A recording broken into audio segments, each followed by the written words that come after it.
Power on. Select your players. Pierre, Sarah, Glenn. Select your topic. Games. Select your format. Entertaining podcast.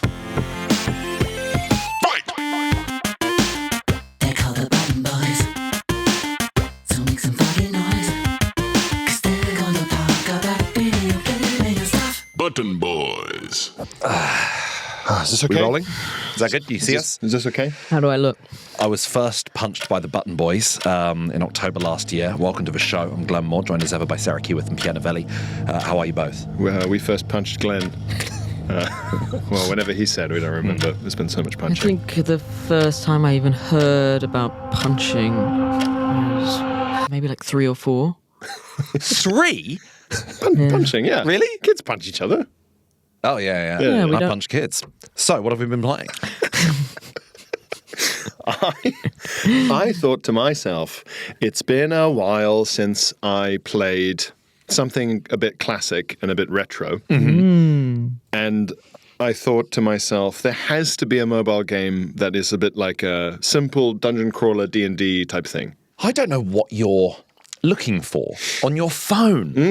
I mean, I guess you can get like Baldur's Gate 1. It's like probably on somebody your phone. frustrated on a third day. I don't know what you're looking for. Look, the moment I had to ask you what sort of music you're into, I knew this was doomed. I just thought to myself, there's so many like top-down walking around like you know, Like RuneScape?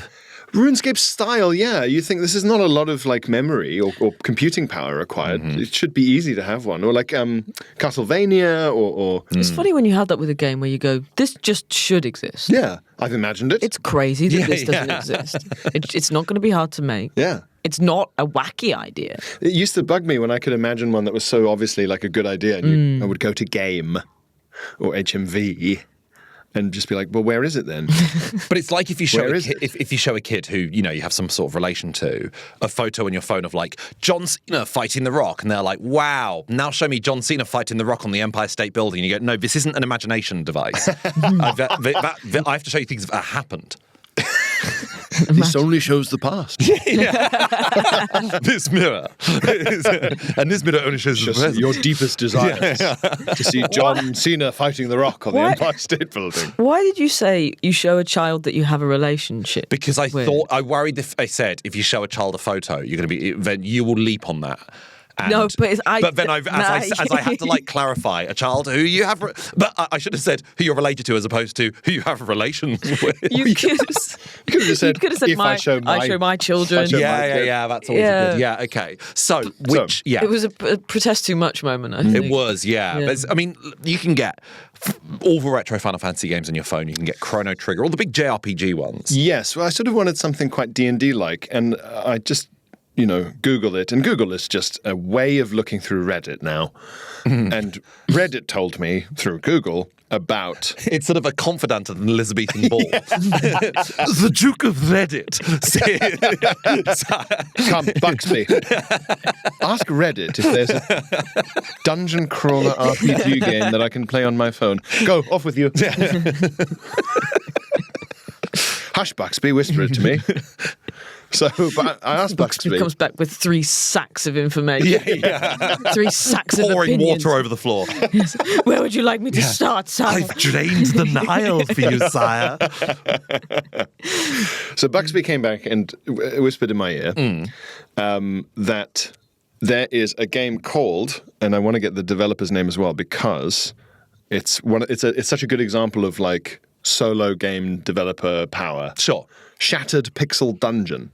Okay, what's the name of the game? Shattered Pixel Dungeon. And free. Shattered as in like broken or tired? I think as in like randomized, so I think as in broken. As in Okay. like, these dungeon pixels could be in any arrangement. So it's not exhausted pixel dungeon. You can dive exhaustion in the game. So maybe it's a I always double like meaning. that, yeah. Oh, he's shattered. It's Look a at him. free open source traditional roguelike that began as a community fork of Pixel Dungeon. It's grown into the most popular and actively maintained version developed by Evan Debenham. Oh, okay. Any relation? It's like Bob Evan Loblaw. Debenham. To Debenhams? Yeah. I think so. Of the Debenham Of dynasty. the Debenham dynasty. Yeah. You go over and it's like men's hosiery, children accessories, Exhausted pixel pixels. dungeon. It's always in the basement. Yeah. And of course, at the very top, Wizard's Tower. Yeah. The television. Excuse me, where are the men's pixels? I was looking for the wizard's orbs. They've got a sort of ITV. I'm looking for the grimoire. Oh, you'll be wanting to speak to Evan Debenham. Yeah, Evan Debenham upstairs. He's the grimoire guy. He'll enchantments. Oh yes. Yeah, he's the guy you want. I didn't realize it's like Android, iOS, Windows, Mac, Linux, Steam. It's everywhere. But if you have an Android, I think it's free. Okay. I think maybe I paid like £4 for it. So it's turn-based dungeon crawler. Yeah. But you're like doing like D&D type classes. So you've got like barbarian, mage, all that. Yeah. And you get And you're solo, or you've got a you're party? solo. Okay. You're solo trying to survive the dungeon, baby. Okay. And it is hard. I found it hard. Are you good at D&D? Can one be good at D&D? It feels like that's up to the dungeon master, really. Sorry, do you know D&D? Yes. Right, okay. Yeah. I'm across it. Yeah. God, such a nerdy way of saying, do you know ball? No, it's just... Do you know D&D? It's like saying if you're good at Risk, you're not going to be good at... D&D? No one can be good at this dice-based game, but I mean, like, yeah, do you know the rules is what I... I'm yeah. Are aware you of... comfortable in that environment? Yeah, rolling for initiative and so on. That's lost me, rolling for initiative. Seeing if you can go first. I would quite like to learn. I'd like to Kind of. play D&D. It's nice. It's thoroughly good. And It's I've never known really anyone, even the people who are most like scoffing of the idea, within like 10 minutes, they're like, okay, I'm into this. Yeah. Because it's just pure imagination. And because it's imagination, like if you were programming a game boss fight, you'd be like, okay, I need to tell the game all the ways that you can defeat this boss. So if we're like when we were playing Dark Souls for the Patreon, you had like a boss with like a chandelier above them in one of those big castle chambers. Yeah. You'd logically, if you weren't a game person, you'd think to yourself, well, why can't I shoot the chandelier and drop it on his head? Which is a good point. Yeah. But unless the game designers made that possible, you can't. Yeah. In D&D, all of that's out the window because the computer the game is running on is the human brain. And often when the game has made that possible, it then forces you to do that. Correct. Because they've spent Yes. so much time making it possible, they want Yeah, to yeah. show you what they've done. We've animated so many candles splattering Yeah. on the chandelier. This is, as Aloy says, maybe I can use a chandelier. Whereas that's why Baldur's Gate 3 took about 20 years to make. Because Exactly. they had to go, what is every possibility someone might consider? Exactly. And so they're essentially just saying, like, we need to just simply write down everything that would occur to the human mind. And obviously that's mad, but good for them for doing it. But in D&D, you can just say to the dungeon master, oh, you said there was a chandelier in the middle of the room. And even if the dungeon master hasn't planned it, they could be like, yeah. And you just say, well, can I shoot the chandelier? And they might decide yes or no. So depending on how nice your dungeon master is, your imagination and your imaginative solutions could mean that you're really good at D&D, or they could just say, no, the chandelier's got a metal chain, the arrow would just bounce off. Yeah. So you go, oh, fuck, okay. Because they might want to force you to have to fight them Yeah. with a sword. Do you have to hire a dungeon master, or is it just You can. a friend? You can. We all know Paul Foxcroft. Yes. Shout out to Paul Foxcroft, who's a dungeon master. He's a professional dungeon of master. great renown. Has worked in the video games industry. Yeah. As well. If you're a good dungeon master like Paul, you can do it abroad. They'll fly you. They'll fly you somewhere. Yeah. Just to DM Take this people. dungeon on the road. Take this dungeon Traveling dungeon. You can just see soil moving along the ground because it's under. I don't like this. Steps that move in here. Yeah. that's So what animation style are we thinking? very, what very pixelated. top down? Top down, pixelated. It could be like an old SNES game almost. Okay. It's better than that. but- Yeah. And there's like the guy Evan Debenham, he keeps adding stuff to it all the time. So it's a living game. Ooh. And there's like 300 plus items. There's so much Goodness. loot. There's so many combinations you can do with your characters. How many crystals? Over 10,000 crystals. I'm not sure how many. There are crystals, I think. I kept dying. Skeletons kept killing me. I got quite far, and then there was like a kind of haunted statue, and I just thought like, well, I'll hit it with my sword. It just immediately fucking killed me. But it's roguelike, so you start again and You start again. From zero. so Oh, that's no. roguelike. That really is truly No, roguelite is Hades where you go, No, okay, no. I can maybe increase my maximum health. I'm adapting. You start from fucking nothing. Well, that's why it's hard. Yeah, and it's procedurally generated, so like it is different every time. Yeah. Ish. And there's trapdoors and keys, and like a lot of classic D&D type games, you're getting attacked by like a jelly, and a rat. Yeah. Yeah. And there's traps on the floor that you have to like figure out and negotiate and things like that. Little jelly, puzzles. A jelly and a rat. So it's a bit like jelly and a the rat. TV show Nightmare, that kind of dungeon. Yeah. Simon said, step to your left. Go east. Yeah, like greetings, traveller. Yeah. What was it? Lemmy I've sketch? never heard of this show. There What is was a TV show called Nightmare, Night with a K. Yeah. Yeah. And the idea was it was a kids show, but you had like say What channel was this on? I think it was on like CBBC or CITV. way. I think it was before our like I don't remember ever watching it at the time. I remember reading like seeing it on YouTube years Yes. later. You'd have like you had like 3 kids in like a VAR room, and they're watching on the TV screen their other friend who is in front of a green screen where there's like a whole pixelated dungeon in front And they of put them. on a horrible And helmet. they're wearing a helmet so they can't see anything. So they'll be like swinging blades and their friends have to be like, Peter, take 2 steps forward now.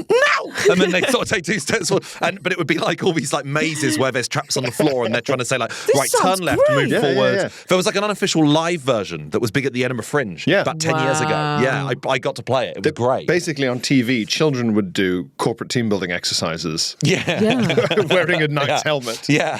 Fall backwards into my arms. Zip-zag boy.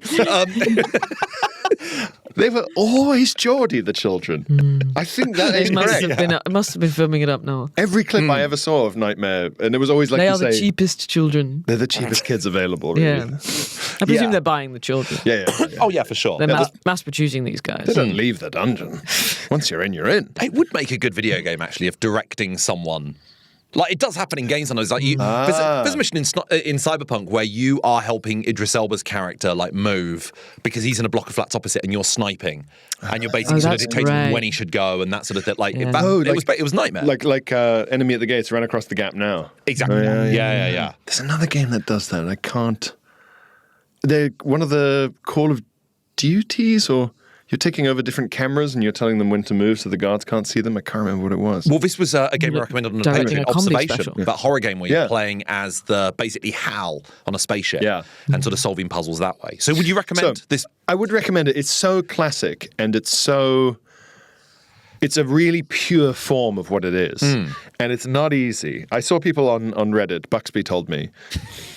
Buxby said What to are they me, saying?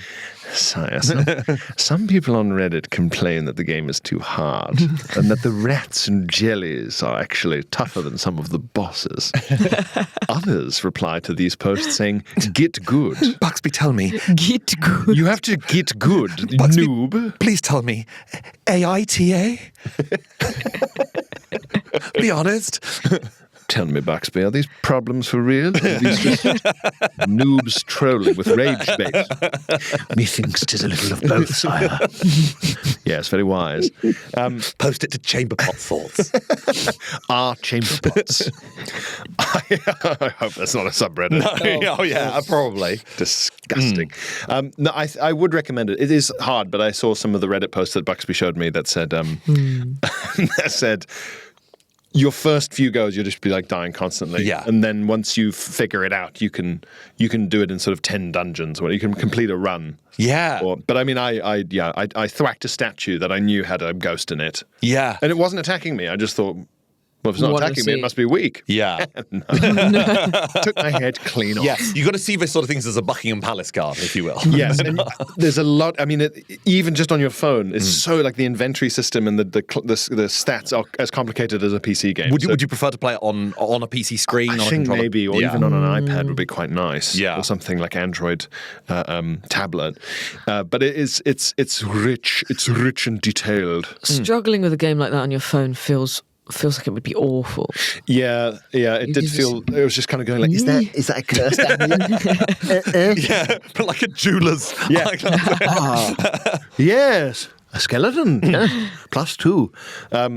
Yes, and there's some stuff I don't like having to research a game before I play it that's on my phone. Yeah, agree with you on that one. But there were some elements of it where I was like, oh, so if I kill a rat and it's cursed flesh and I eat the cursed flesh, that's bad for me, is it?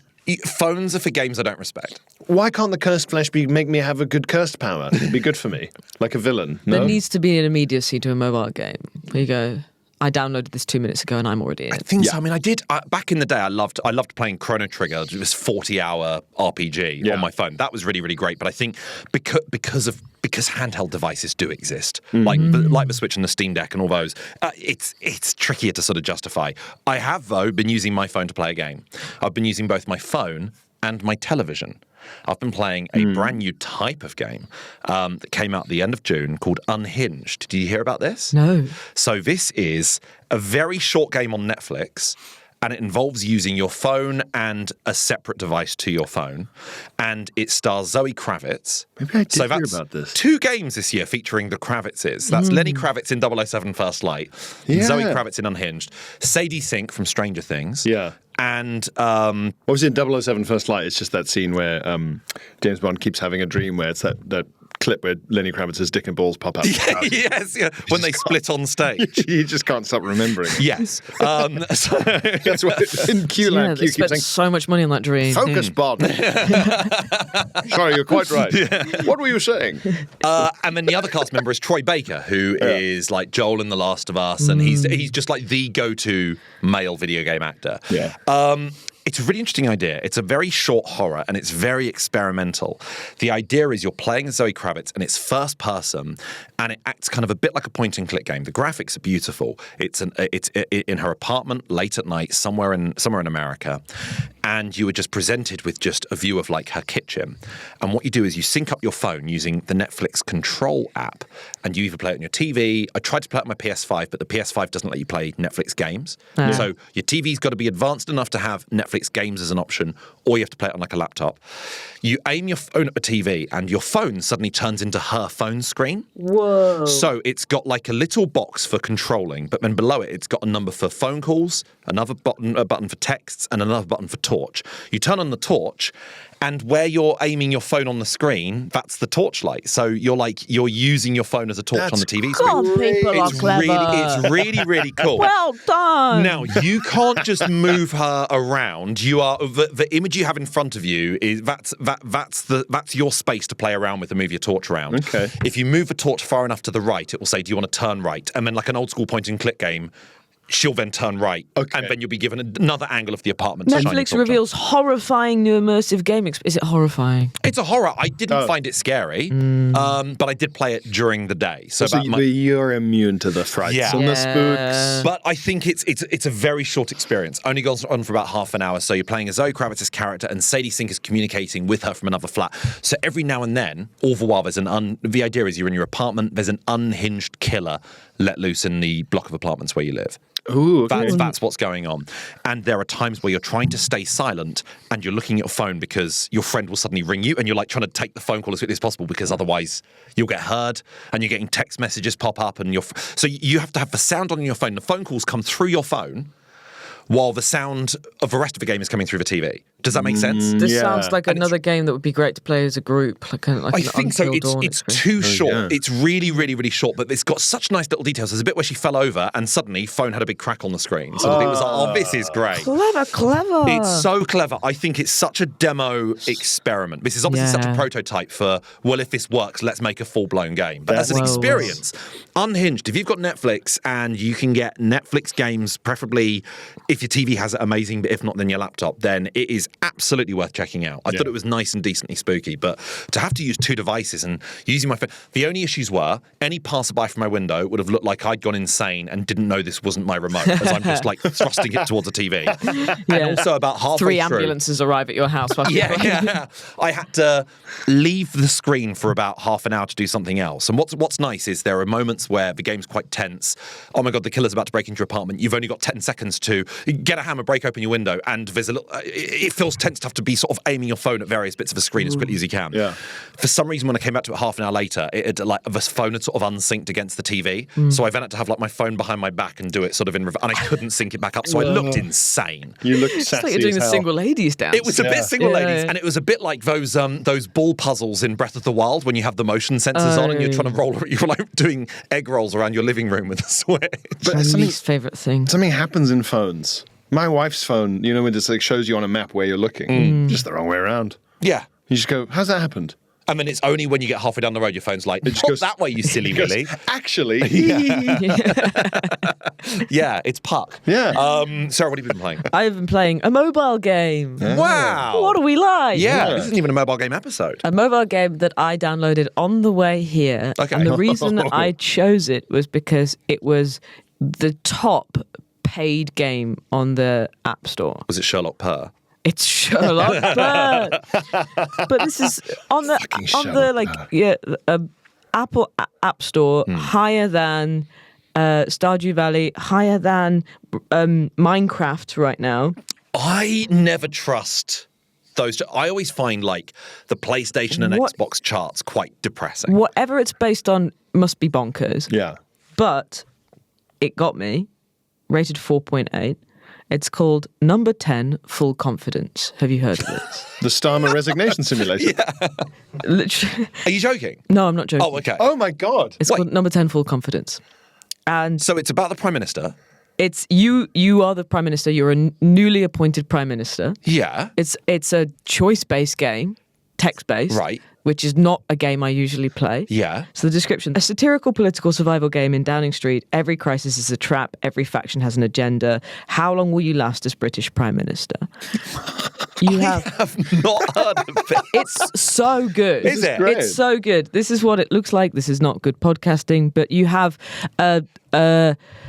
almost sort of doll's house-esque view of various different windows into Number 10. You have your different factions. You've got your cabinet, your backbenchers, your media, your public. So it's like numbskulls in the Beano. Oh, it looks like an advent calendar. It does. Right, okay. It looks like a very cozy advent calendar. You get your Oh, that's shit. Imagine if you open up day 12 and it's Angela Rayner. Your advent calendar. You go, oh, just a chocolate. you get a dispatch box. Yeah. Dispatch. Dispatch box. Dispatch. Why is it spelled like that? What's a dispatch? It's when you stop spatching something. When you unspatch. Yeah. When you put the We dispatch the dispatch situation. it. Yeah. when you fold the chicken back Now together. it's just cock chicken. You got your dispatch. when you got it's back together. You spatchcock it, cook it, sew it back up again for the king. It will just present you with a new scenario, and so it starts off slow, so you have all the time in the world to make your decisions. You read through what's going on, and it will be things like I've been playing this 10 minutes ago. You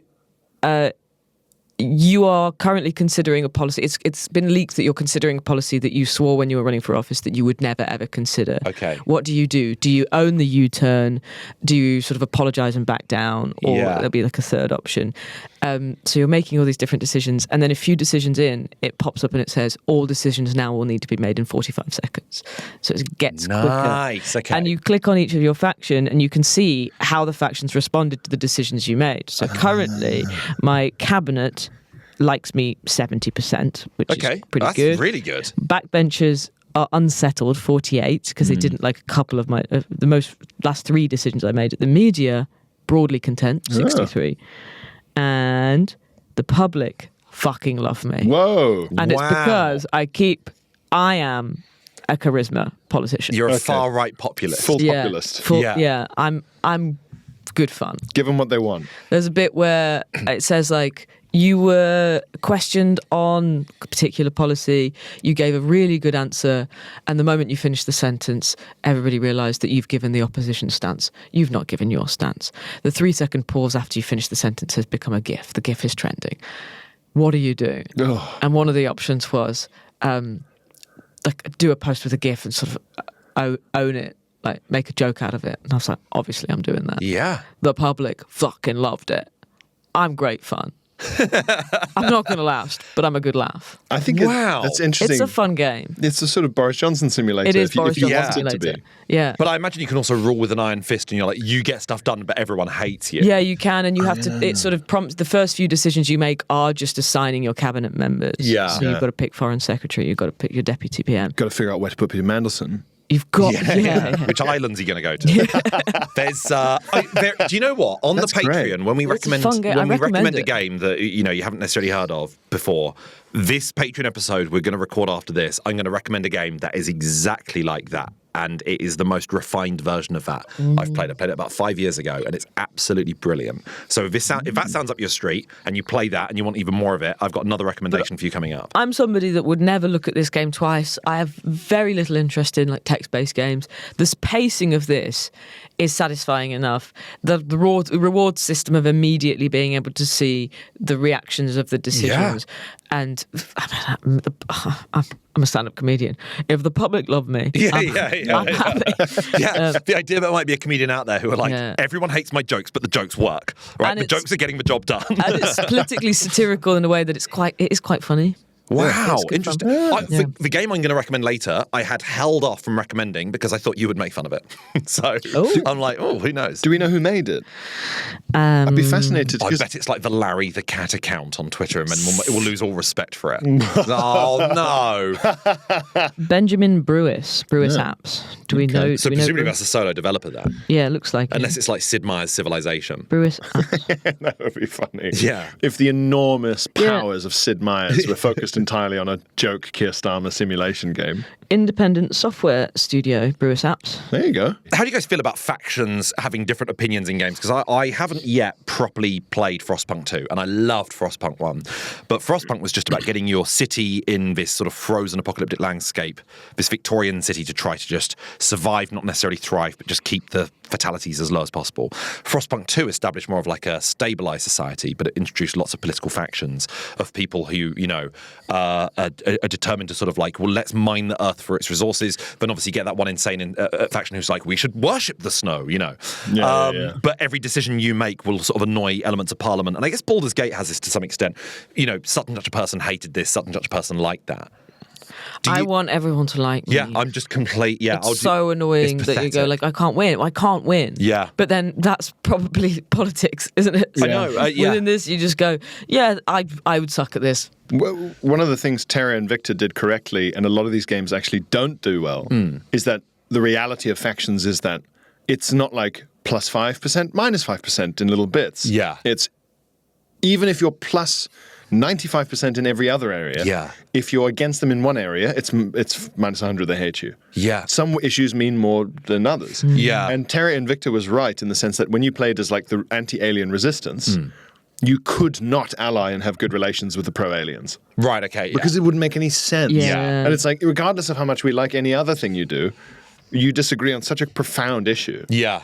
Whereas some games don't do that, and it's like, well, of course, I want to kill all the elves, and the elf faction has a plus 95 opinion of me because I keep giving them burgers. Well, it doesn't make sense. Dragon Age had exactly this. I would upset someone so much to the point they'd leave the party, and then I would give them like 4 flagons of mead, and then they'd be like, all right, okay. Right, okay, so I'm manipulating an alcoholic dwarf.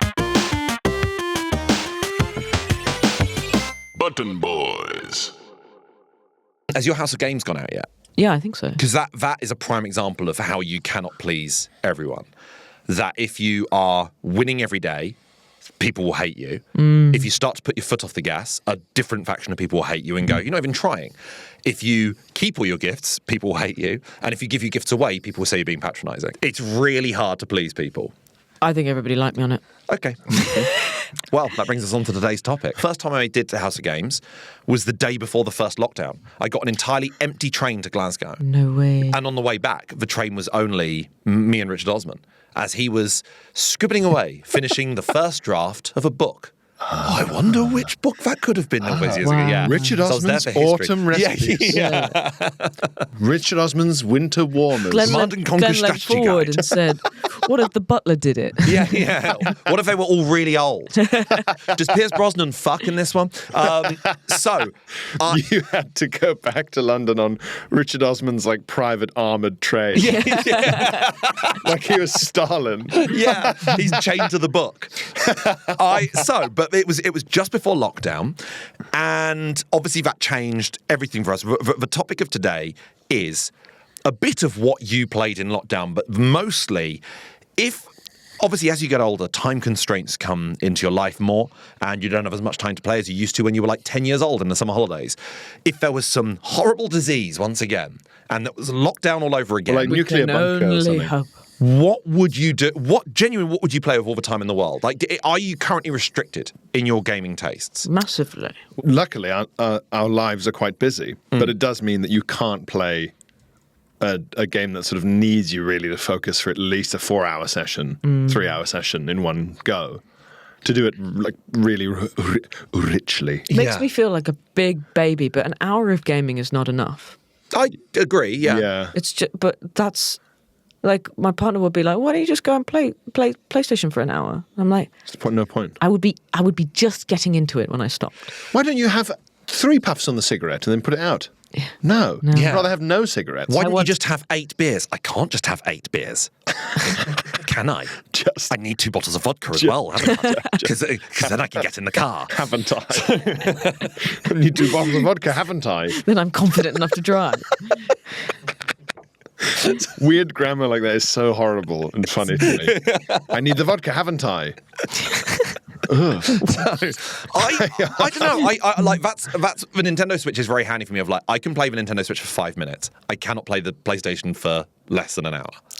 And it's very The strange. problem with Switch games is they don't get me the same as not that they don't understand me. Yeah. They don't hook me. They're like popcorn. They understand me. Yeah. I wouldn't say they don't understand me. I think the only thing I'm lacking, and this is something I really envied of people in the first lockdown, I wish I could do this, something like Sea of Thieves. Which is just basically just big open sandbox pirates, and you have your ship with your crew and they're all your mates. And I hear so many stories of people who would, every night they would just of lockdown, they'd settle down at like 10 p.m. and just for 4 hours just sail the high seas and go to a cove and rob someone else's ship. Yeah, a lot of people got into Animal Crossing, didn't they? I really envied the Animal Crossing people, and I got Animal Crossing on Christmas Day of 2020. So by that point, the moment had already gone. And obviously, we've spoken about this before. I was only playing it at night, and it was during the actual winter in real life, and Animal Crossing adapts to what time you're playing. So it was like the thing. It was just this snowy landscape. You and Kurt Russell. Tom Nook's got to be one of us.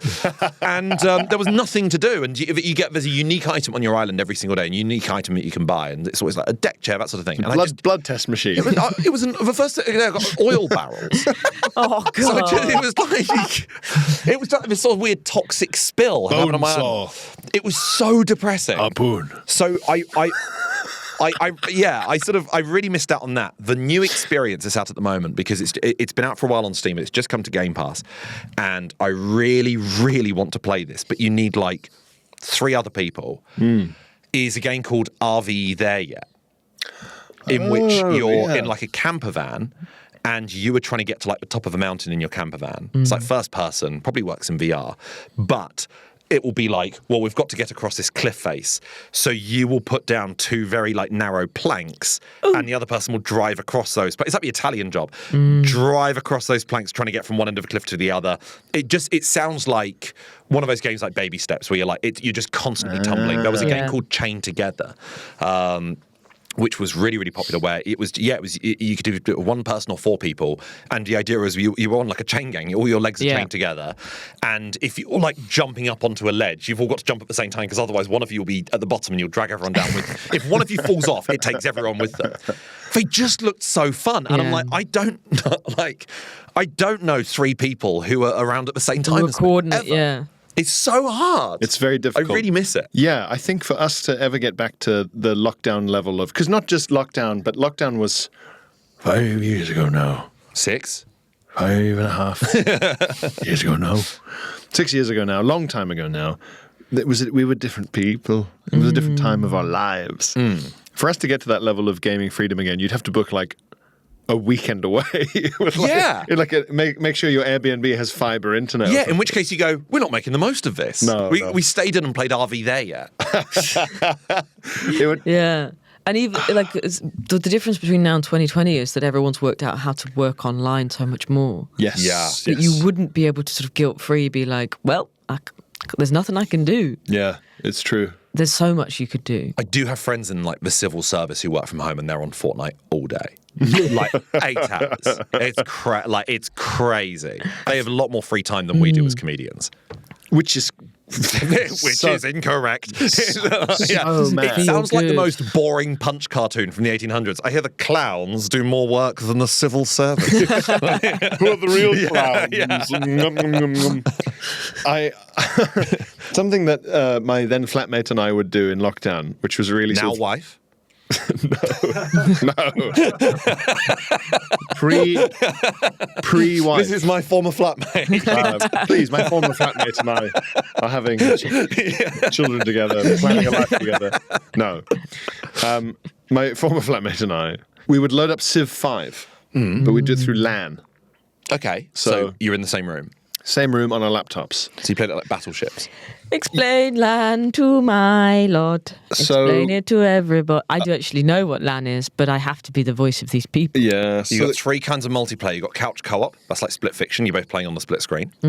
Then you've got just like general online, which was like us playing Age of Empires, and we're all in different places. LAN is you're in the same room as each other, but on different devices. And you're sort of plugged into the LAN parties Plugged that into we each used other. to see. Yeah. With like 20 guys in a dorm room. Yeah. In the early noughties. Yeah. yes, And they're all plugged into the same system. Yeah. That- yes. Yeah. And at school, we would all do that with a ripped version of CS1 Counter-Strike Right. that was going around on a USB stick. Right, okay. Like the very, very original one, which is super pixelated. Anyway, to recapture some of that magic, we'd connect LAN. We'd do a LAN game, and it would be me and him versus like 3 of the computer on the hardest possible mode. You know, me versus the world. Versus, inevitably, Elizabeth I would be one of the people, Lizzie. And like the hardest setting is fucking hard. And we'd set it to like maximum number of turns, so it's like the slow version of the game. Yeah. It's, So when your turns are over, you're like, should we come back to this in 2 hours? no. We'd play the whole day. Okay. Like, but my point is that you can set it so that like researching pottery takes 1 turn, Oh, or okay. it can take 10 turns. Okay. We No. chose that one Why? because the point was for it to take the whole day. I really like that. But If I'm there's playing a so game of many Risk, I want it to distracting take 3 things hours. to do. Does your bum not get? Does your bum not feel like it wants to move? No, we would rot. Oh, you sit me down for half an hour. My bum's like, let's go somewhere else. But picture the scene. It's deep second lockdown. Yeah. It's freezing fucking cold. It's dark at 3. Yeah. There's nothing. And you're just in the flat. This sounds so good. Yeah. This sounds so You good. don't get twitchy bum. I'm like a dog. no. I need a walk. Take No. me out. But you could hot desk. You could do one of those like standing computers, like a Yeah. real sort of hot shot. And so you're playing from like whenever you wake up till whenever the game ends. Yeah. And here's the other thing. Here's the kicker. All 3 meals are breakfast. That was a rule. Sausages thrice. You could vary it up, but Yeah. sure, maybe. But your final meal had to be legitimately a breakfast. What keeps it breakfast? Egg. Yeah, egg, bacon, hash, Egg's the hash- central hash nucleus of browns. the- Yeah, egg, bacon, hash browns, sausage. That is billionaire mindset. Every meal is the most important meal of the day. I've already, by the time you've had 1 breakfast, I've had 3. It's the Steve Jobs turtleneck of Yeah. breakfast. I don't have to think about breakfast then. I don't have to think about food. I know it's breakfast. I know it's breakfast. Yeah. So we're talking like a 12-hour, like grueling fight against these incredibly difficult computer. Yeah. And trying to coordinate tactics and just saying like, right, well, I can't. I'm getting completely fucked up over here. I need you to fly your bombers over. Yeah. And because it's turn based, you can stop and think like, what are we going to do? It was just great. I think. And because it's freezing, which is hard to imagine given the weather now. Yeah. To remember what I it's like. can't imagine ever having been cold. Even in the depth of winter, I would feel like I was covered in ants at the end of that day. Really? Yeah. We felt, well, great is not the right word, but we felt that some kind of itch that maybe shouldn't be scratched had been scratched anyway. Yeah. Yeah. I need constant shifts of environment. I do. What if you had to sit and play a video game all day, but you were in like a sort of cable car that was whizzing around? Yeah, I think so. Yeah, we need to put you on a monorail. Yeah, put me on a Dodger. Yeah. What if you were just on the DLR Yeah, that'd be good. Like a computer hacker in a film is like, they can't track me if I'm on the train. Yeah, I'm moving constantly. Yeah, That's yeah, what yeah, I, yeah, but, excited. but my legs would have to move as well. Well, look, I mean, Okay. I'm excited Exercise because, bike. I mean, Exercise bike, real bike. this sounds like a detour, and it is a bit, but it will become relevant again. The posters behind us say Button Boys Live is coming to the Leicester Square Theatre, so if you live in London or close to London, you can see us on the 15th of September. Tickets on sale at the moment, but not many tickets left. Thank you everyone who's bought tickets so far. But also, if you are based in Scotland or near Edinburgh or are going to the Edinburgh Fringe, you can see all of us individually. I'm up for the first couple of weeks doing a work in progress. You're up for the middle. Sarah doing a few days of a work in progress. 17th I start. Pierre, you're up for the whole month doing not only a brand new show, but also a best of. So if you want to see us live individually, then you can. But the reason this is relevant to the topic is I love that train journey.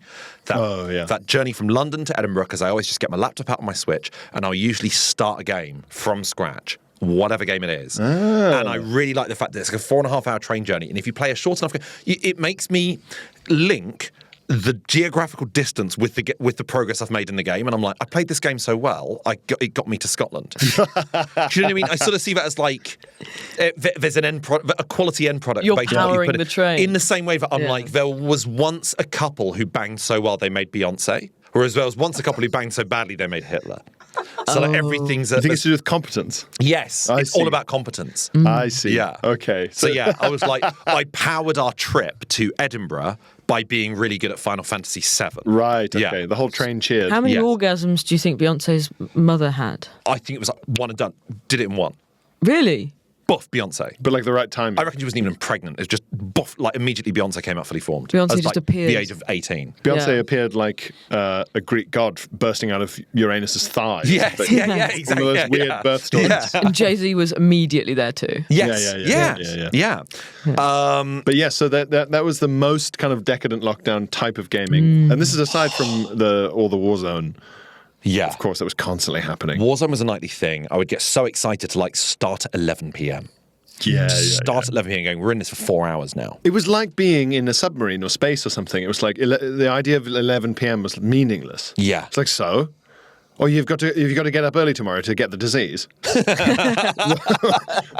got fucking nothing to do. To hear the press conference, the sad death toll. Yeah. I never. We don't want to miss the death toll. We don't want to tomorrow. miss the dystopia. Yeah. I the never flavour. started early in the morning, I don't think. I guess at the time I was still working in radio. So there was that element of it as well. But I It's never. 11 p.m. somewhere. But I was never like, even on the weekends, never was like, get out of bed, let's start. It would always be like an afternoon to evening activity. I had to give myself fake work to do that didn't exist. Like just write a writing Like a project. beautiful mind. Or just make up a writing project. Be like, you know, have a mop with a bucket with a face on, being like, yes, Mr. Spacely. Right away, Mr. Spacely. Yeah. Like, no one was waiting for my Mr. writing. Spacely? Yeah, from the Jetsons. All right. I thought it was like, yes, Mr. Kevlin Spacely. Kelvin Spacely? Yeah. No, he's very nice, Kelvin Spacely. He's different. He's different. You're thinking of the one without the L's. Yes, of course. I'd had to imagine that Mr. Spacely was waiting on my second draft of this big thing I was writing that no one wanted. Oh, man. Otherwise, I would have gone even more mad. And I did go a little bit More mad. mad than imagining Kelvin Spacely in the living room. Yeah. Calvin Spacely, breakfast all day, Civ 5, and of course, lest we forget, making a big mistake by learning how to make pina coladas. Yes. That was a mistake. Less And carried. this is why that flatmate refused to marry you. Yeah. I love this topic so much. Let's carry this on into the Patreon, because I also want to know what, if you had now all the time in the world, a second lockdown. Yeah. What you would now dedicate your time to? What is the game that you're like? I'd love I guess to I'd try find it. a cure.